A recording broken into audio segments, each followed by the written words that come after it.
अब आर्टिकल 16 को समझते हैं। आर्टिकल 16 हमें क्या बताता है? Equality opportunity in public employment हमको देता है। आर्टिकल 16 में ये बताया गया है।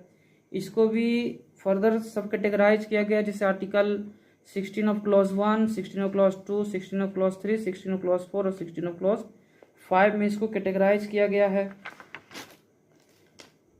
तो इसको थोड़ा और एक्सप्लेन करके समझते हैं, क्योंकि ये बहुत इंपॉर्टेंट हो जाता है एनसीईआरटी में। थोड़ा इसको एक आर्टिकल 16 और 4 अच्छे से दिया हुआ है, तो इसका मतलब ये है कि इसको अच्छे से समझना है। इसमें क्या होता है, जो भी प्रत्येक सिटीजन होता है, each citizens got equal opportunity in public services और employment by the constitution.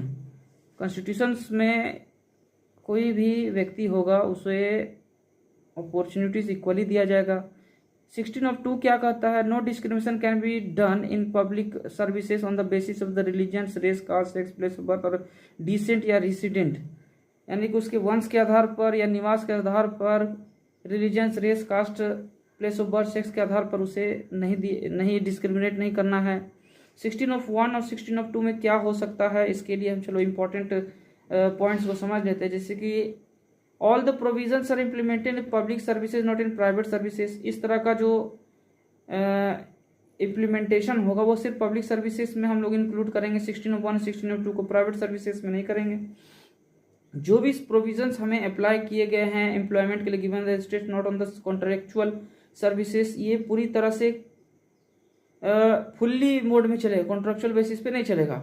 Equality opportunity does not mean abolition of eligibility. अगर आप इक्वालिटी अपॉर्चुनिटी मिल रहा है, इसका मतलब नहीं है कि एबोलिशन ऑफ एलिजिबिलिटी, एबोलिशन नहीं किया गया है एलिजिबिलिटी के लिए। Promotion is also included in employment, हमें प्रमोशन भी चाहिए होगा। In the above article 2 words descents and residents have been added which made it more wider than article 15.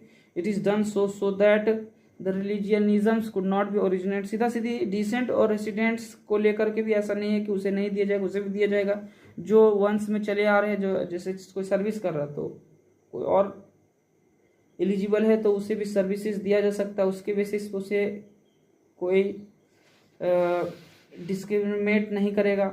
अब आर्टिकल 16 ऑफ 3 क्या कहता है? 16 ऑफ 3 बोलता है कि local residents can be provided the preference in the government job. Local residents यानी कि जो स्थानीय लोग होंगे ना, उसको गवर्नमेंट जॉब में थोड़ा प्रेफरेंस दिया जाएगा। Only parliament can make laws in this result in state legislature. तो पार्लियामेंट तो ये बात बोला है, तो स्टेट लेजिस्लेचर्स को इसके बेसिस पे क्या किया जाएगा, एक कानून भी बनाना पड़ेगा कि जो लोकल रेसिडेंट्स हैं उनको सर्विसेज में अपॉर्चुनिटीज दिया जाएगा।